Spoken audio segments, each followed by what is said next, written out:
Hello and welcome back to the Paradigm Shift. My name is Wrath and I'm here with Jewel. We're back. I love it when we're back. Yeah, it's good to be here. Good to be back in the saddle again. Is that Aerosmith? Is it? I don't know. Back in Maybe the they saddle covered it. again.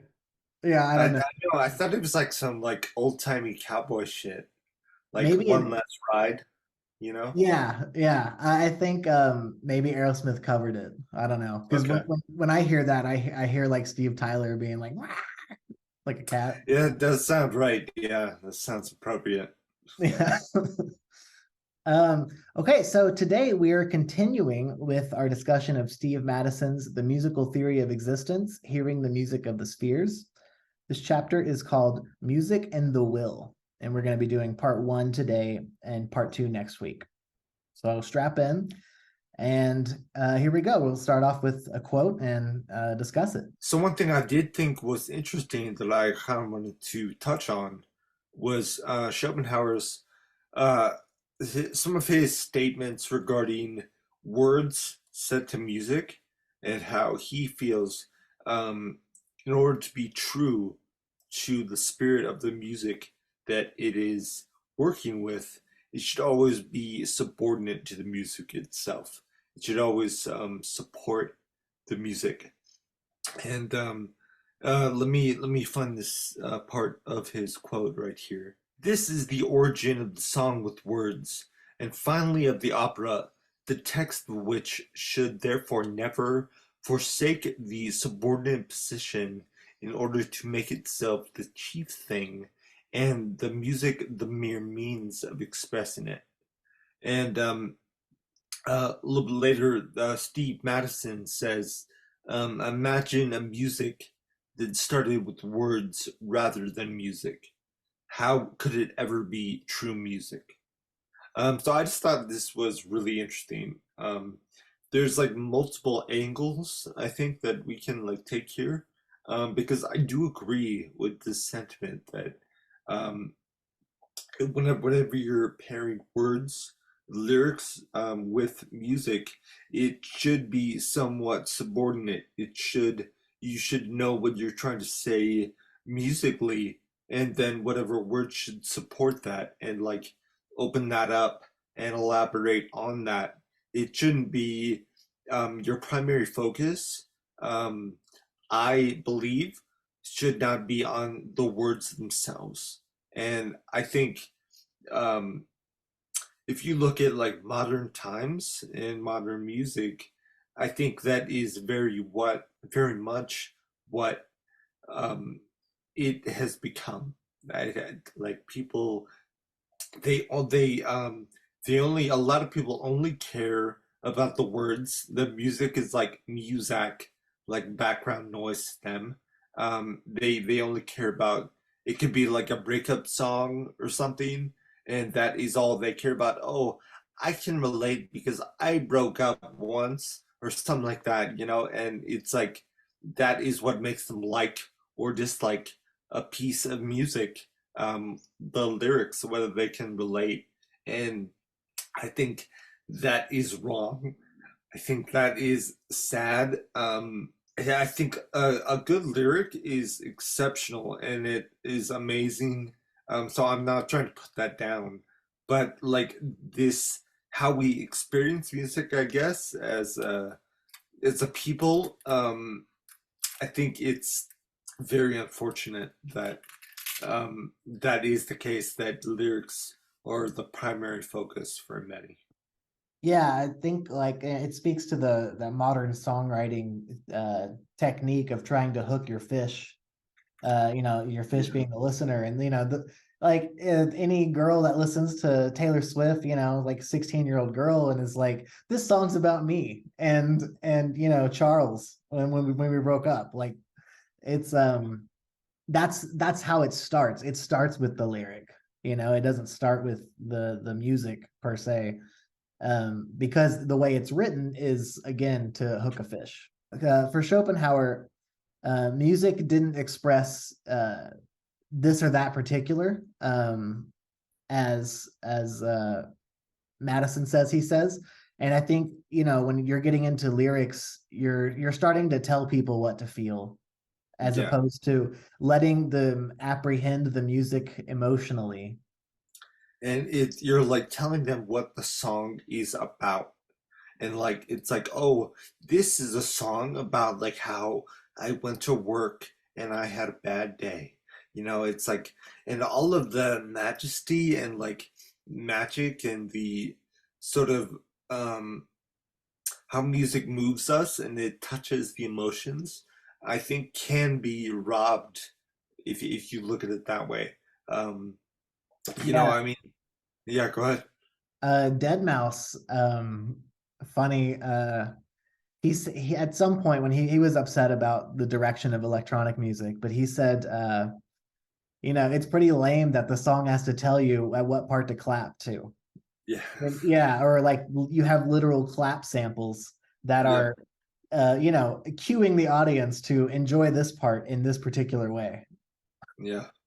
Um, Yeah. it's very cynical. Once again, it's like a very like corporate product, that is like, okay, we're here to sell units. We're here to make sales, like increase our brand presence. And like that's all it's about. And like I like that the cynical pop landscape makes me want to die. Like I Yeah. can't stand it. Yeah. Um, well, one example that I have personally is that when my the music I make was still in its infancy, um, I was using this platform online, and they have this like deal, this like special new feature they wanted people to try out. It was like ready for radio, and it was like find out if your song is ready for radio. Submit your music to this, and you pay whatever, and you like it's basically like reviews. You're paying for reviews, so like Yes. they send your track to all of their members, all of their users, and they submit their review. And the pretext or the conceit is that is it ready for radio? Like pretty much, is it good enough? Is what they're trying to say. So I did that like as an experiment, and I I don't know. That was kind of a soul crushing Yeah, experience. is it is this a product to go on the shelves? You Yeah, know, exactly. as opposed to like, is this music expressing your soul? Like that's not the question being asked. Exactly. Yeah, Yeah. yeah. And like, so right away, the question is like faulty. It's like you're like, I don't agree with that statement, this intention to be mass marketed or like have the appeal that I will appeal to someone on their drive home commute or something. That is like not really what I'm after. But it was what it was, and I just wanted to see what happened. And my music is mainly instrumental, with the exception of some features and stuff like that. But it was instrumental what I submitted or part of it, and like some of the reviews I got back, it was just insane. Like first of all, like a lot of people they treated their review like they were like live tweeting or something, like the review. So it's like they're like writing there. It's like, let's see, 26 seconds in and still no words. What is this? Yeah. And it's like it was like that over and over again. And it's like I don't think this is ready for radio at all. It's like fuck Yeah, you. Like I mean, it's like predatory capitalism is baked into the premise of that yeah. service. Yeah, yeah. And like and we all go along with it. We've all accepted that like that is our world now. That is what we want. We want a cheap manufactured prepackaged product that will speak to our particular whims or like whatever we can, like the kind of like trivial bullshit that we can relate to, and that is what tells us if a song is good or not. Right. And Yeah. it's absurd. It should not be the metric, but it is. No, yeah. Unfortunately. Yeah. But Um, I think one thing that is really interesting though is that you can also look at this whole concept in another light. I think that if you have someone who's doing instrumental music, that is all well and good, but that appeals to the emotions, like just hearing those sounds. So if you pair that with like really solid words or like a really skilled lyricist who contributes to that, then it's like not only are you being moved by your emotions with the actual sounds, but then it introduces this sort of like logos element where it's like you have the power now, kind of like poet, to guide and like make your listener focus and be attentive on certain ideas and words, and you can lay out a narrative and you can say whatever you want. So there's like true power there. So don't get me wrong at all. Like I'm yeah. not disparaging words. Yeah. It's a true music appreciation has sort of lost its way in terms of the mainstream because of, the things we just discussed. Yeah. Yeah. I want to touch on this point here that Madison makes. Richard Wagner based his understanding of music on Schopenhauer's philosophy. Music was always first and foremost, words always secondary and supportive. And I would like to add, I read an article this morning from Peter Kalkovich. I hope I'm saying that right. You can find it on theimaginative-conservative.org. But and I'll put a link in the description. It's really, really good read. But it says here that Wagner, he read Schopenhauer's work and was so inspired and sent him some of his music. And Schopenhauer's response was stick to poetry, Oh which God. I know it's like that has to hurt. But That's especially so if, brutal.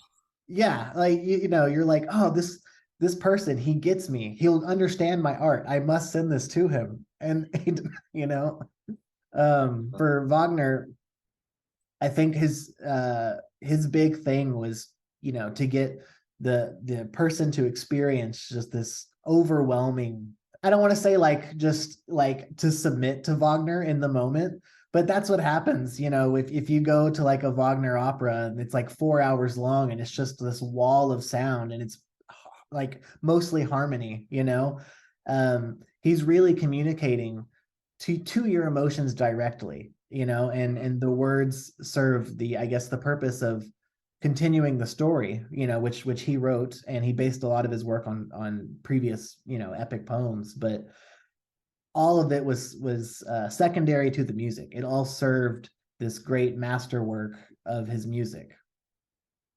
Yeah, and that we're getting back to that idea that I was saying before from the Schopenhauer quote, where it's like the text, the words are always subordinate to the music itself, and I think that is a great idea. You know, you think about like in more modern music, a lot of things you'll hear a vocalist say a lot of times is like their contributions.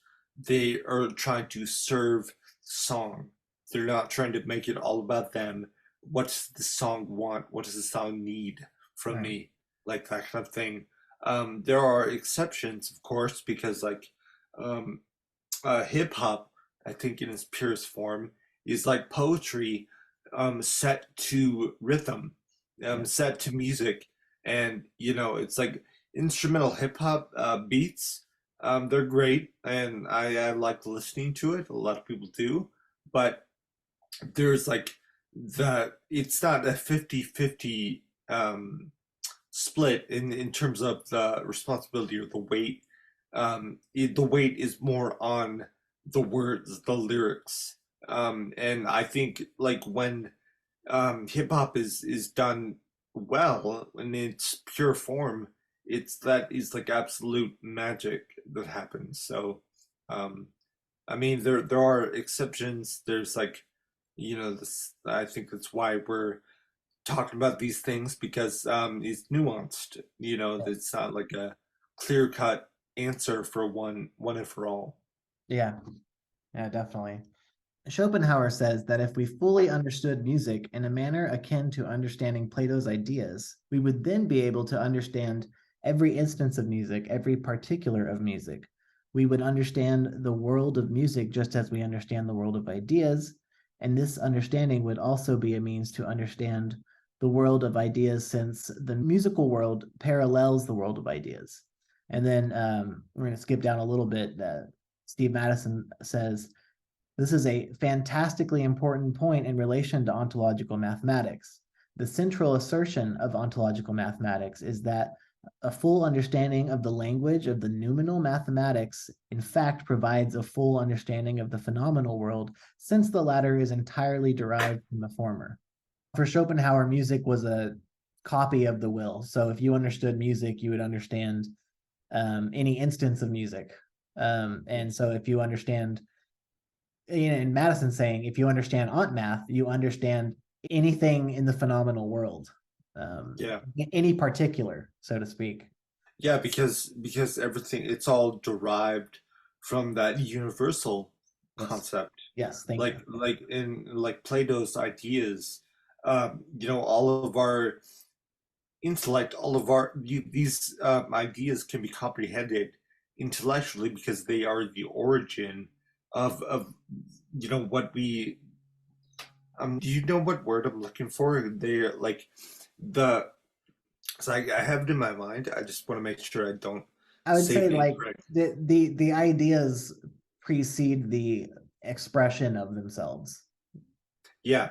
But yeah, I mean I like that idea too that the universal music, like the cosmic archetype, if you want to call it, of music, is um what we draw on to make our particular expressions of music, our pieces of music, were like similar to the way the ideas, Plato's ideas, were like the archetypes for everything in the phenomenal world. Like if we think about that is parallel, music being parallel to that, this supreme um cosmic archetype of what music is, we draw on that for all of our particular compositions in the Yes. world. Yes. Yeah. Yeah. The sense of like mathematical coherence, um, Cohesion.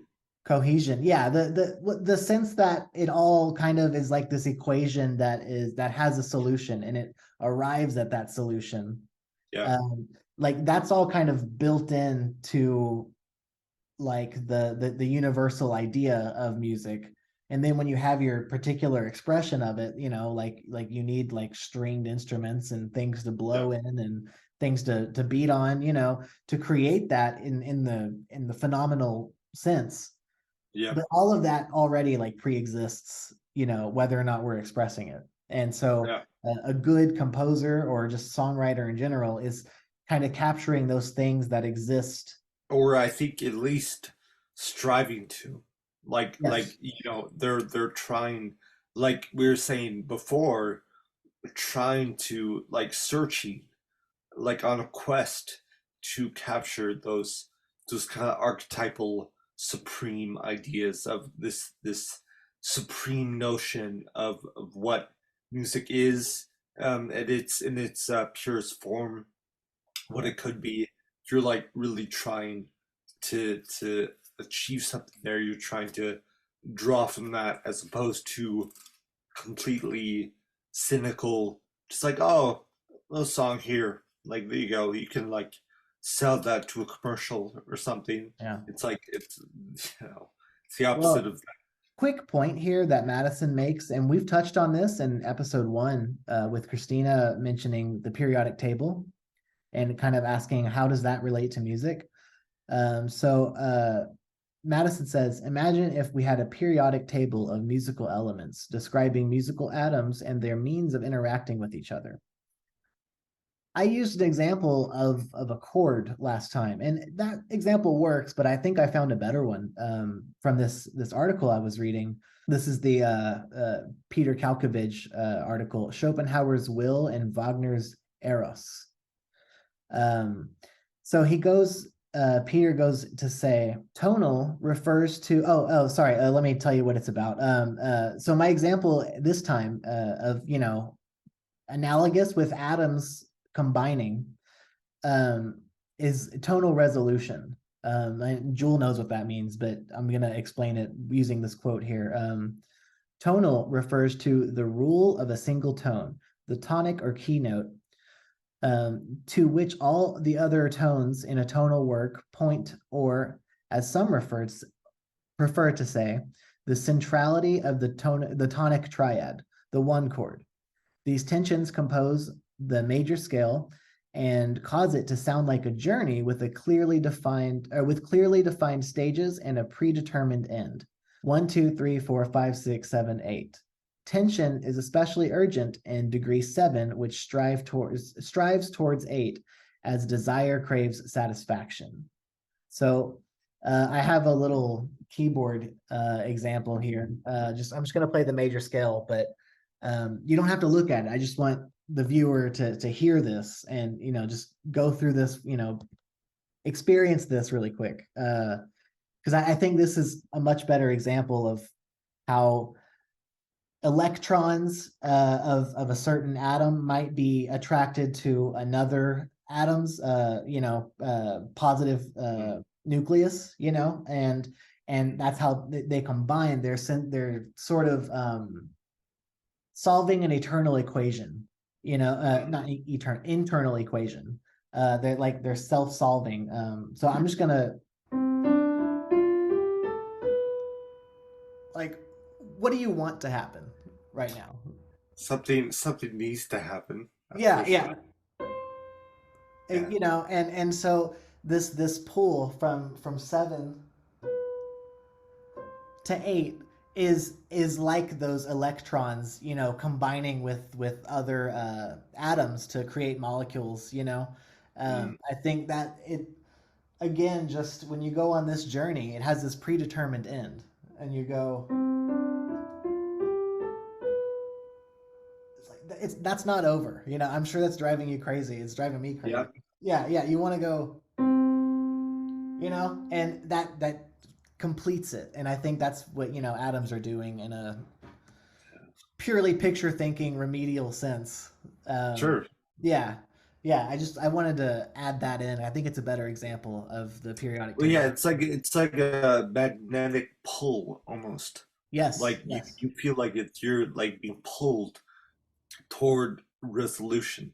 You yes. you want to go home, Yeah, yeah, and like that, like the eighth, which is the octave, like that home is where you're being pulled to. Have you heard of the deceptive cadence, yeah. That's when you Nick? you set up, but like a 5, but you don't go to the 1. Yeah, correct. Okay, yeah. So like the five, it's full of tension. It wants to go back to one, which is why you see so many progressions that are like, oh, there's five, then we return to one. Yes. But instead, so you're expecting that, but as a way of like subverting expectations, instead you go to six instead of back to one. So it's very. I love that idea too. That it's all about the journey you take with music. So it's like we're inevitably going back home, right? But it's about like how what journey can you take the Yes. listener on before we go back home? You know, Yeah, can yeah. you make them feel like, wow, I really went somewhere, or I want this was very interesting instead of like just very basic and predictable, like 1, 4, 5. one, like go back home or something, you know? It's like I just really like that. Yeah, that's actually this article that I was referencing earlier, the Schopenhauer's Will and Wagner's Eros. It's all about the Tristan chord. So Wagner's opera Tristan and Isolde, it doesn't resolve for the last 10 minutes. You finally reach like a tonal center.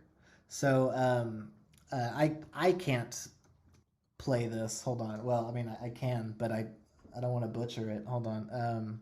It's like a 4 hour long deception. It's perfect for what we're talking about. Let's go.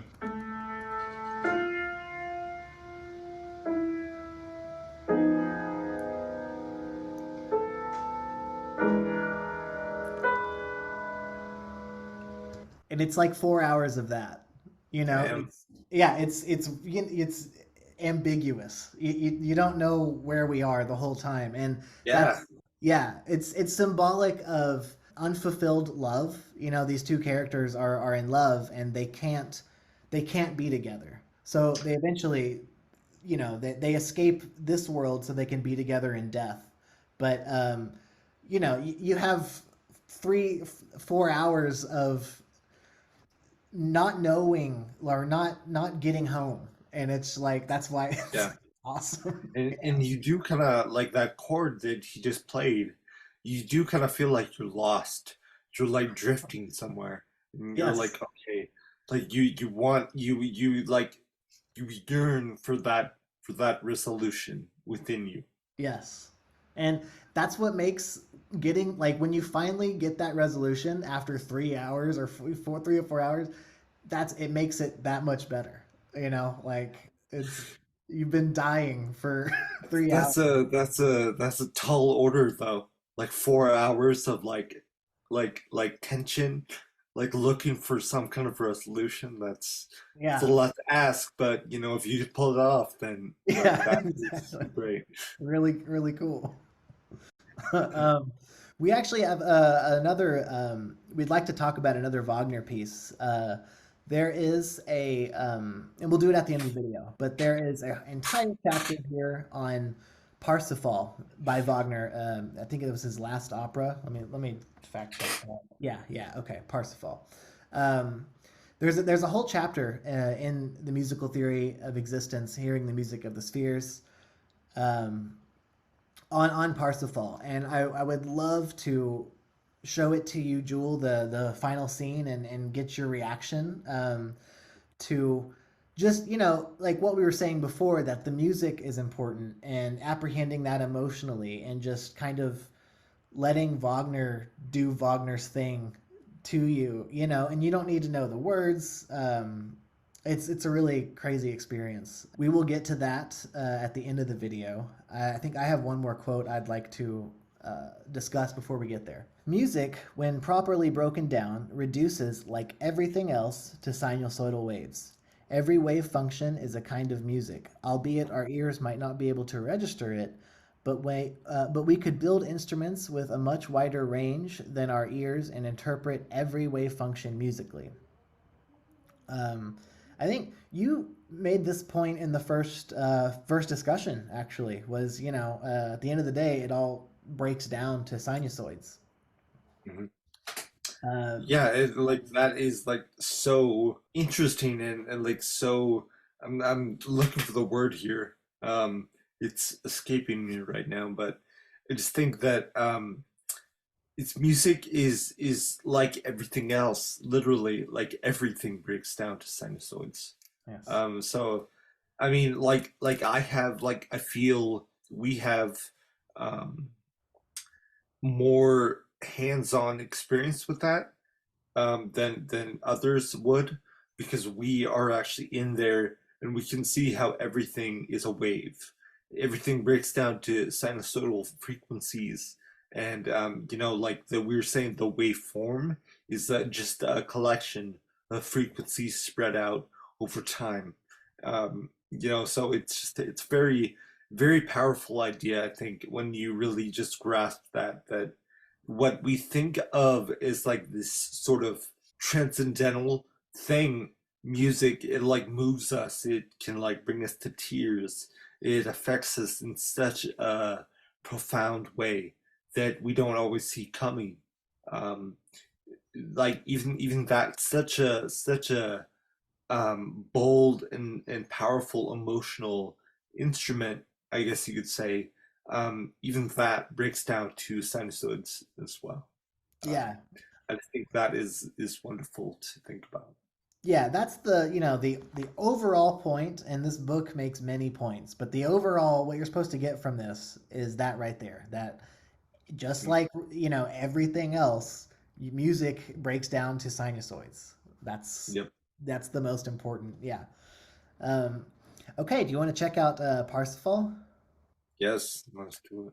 Okay, so before we do this, I have to, disclaim and apologize to Wagner, because Wagner put blood, sweat, and tears into creating this opera and this experience for you to have, when you go sit down for 4 hours and enjoy this.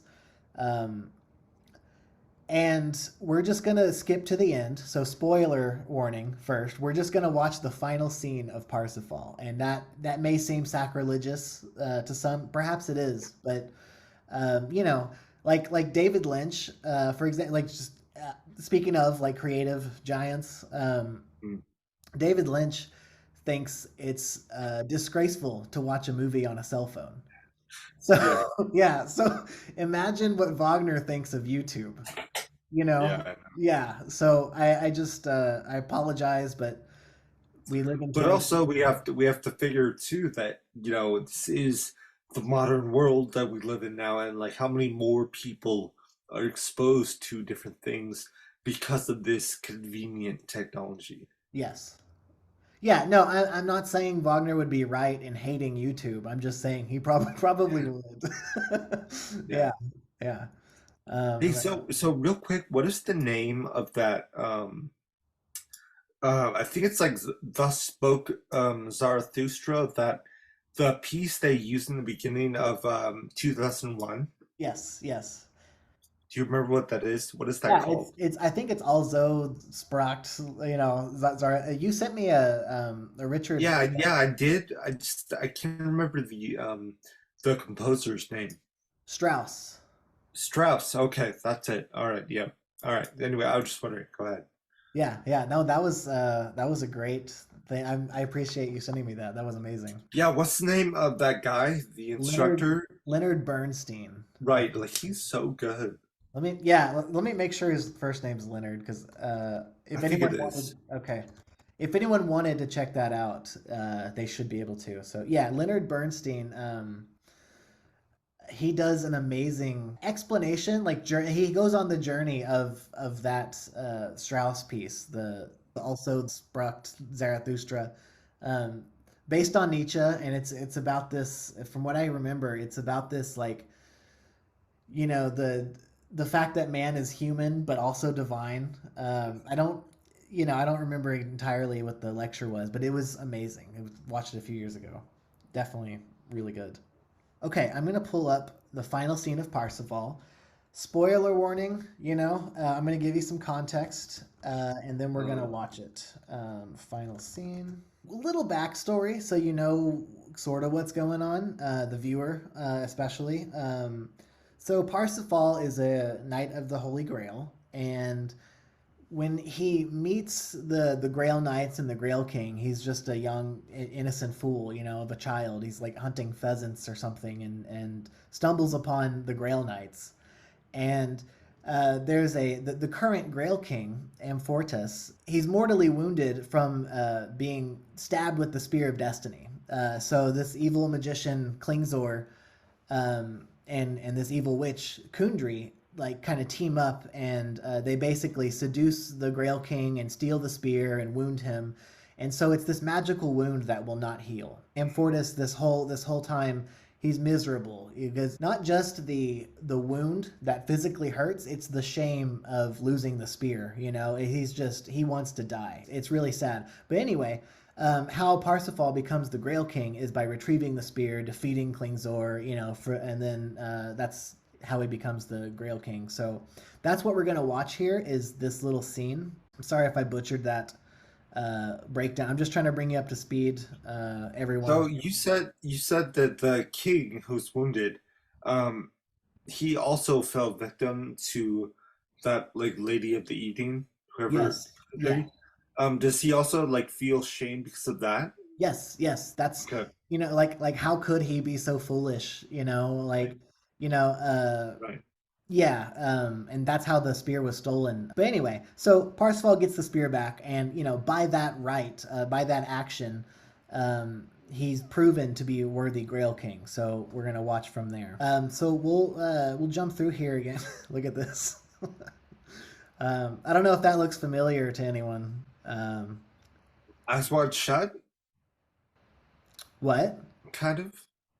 Yeah. Eyes wide shut, like a Stanley Kubrick Oh no, yeah. I esque. was I was thinking like the Armageddon conspiracy. Oh, that too. That too. Correct. Yeah, Yes. yeah, like so. If you can see, there's the Holy Grail on the altar, and then the spears here, and um, it's just a beautiful scene. Yeah. Visually, it's outstanding. Yes.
You gotta skip forward a little bit to get the when the Grail's all glowy.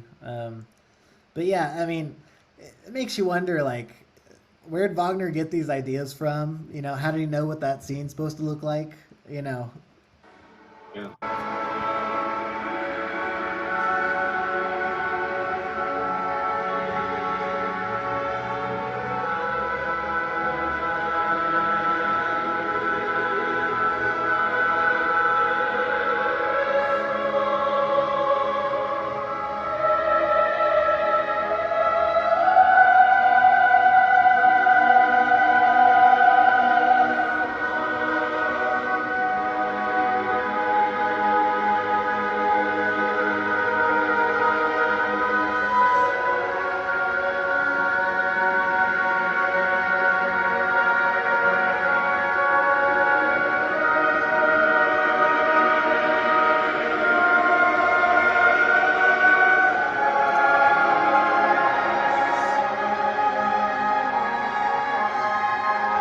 so yeah, I think we get the point. I believe, That yes, that music is incredible. That exactly. just I Yeah, mean like and paired like the music itself paired with those visuals are like it's insane. yeah. I would argue that if you didn't have the visuals, you could still tell that something sacred is happening. Or it's something like glorious and divine is taking place, and I think the music does that alone. Yeah, and like also the way that because I have seen that ending scene before. I haven't seen the entire opera. I need to, but so I'm not saying it's a one-to-one comparison, but one of the reasons why I was asking about that Strauss, the Nietzschean Thus Spoke Zarathustra, whatever that piece is called, before is that in some ways it reminds me of that, like the ending of that, like you have all this tension, that the part that everyone knows about that piece Yes. from 2001 to Space Odyssey and all that. But then the end of it is like the transition from like man to God, from like ape to man to God, and like you have this like beautiful sort of like release and like catharsis and like Yeah. this epic feel to it, and in some ways it kind of reminds me of that, musically Yes. speaking. Like it feels grandiose, and it feels like kind of like um ending, but like I don't really know the word, like kind of Like um complete. yeah, like a sense of finality, but like not as in like a sad, not in a sad way, but like a very inspirational way, I guess you would Yes. say. Yeah. Yes. Yeah. It's a happy ending. Yeah. Yeah. So this guy Parsifal, he was like, you were saying that he was like essentially like a fool who Yeah. makes good, right? Yeah, he was, I mean, just a kid, Yeah. and didn't have a dad, or his dad died or something like that, and ran away from home, just a, your average young kid. But it turned out he was destined, obviously, to be he's the chosen one of this opera. Yeah. Nice. Yes. Really, really cool. Yeah. Yeah. Very cool. Well, I think that should wrap up this discussion nicely on Music and the Will Part 1. We'll be doing Part 2 next week. Cool. Okay, well, if you had a good time, like and subscribe. Let us know what you think in the comments. In the description, I will put the article that I referenced, and I will also put this so you can watch the final scene of Parsifal. And I'll put that Leonard Bernstein lecture in there too, because if you're interested in this, Sure. yeah, that'd be great. Well, thank you very much for watching. Have a great day. Like and subscribe, and we'll see you next week. Bye. Bye.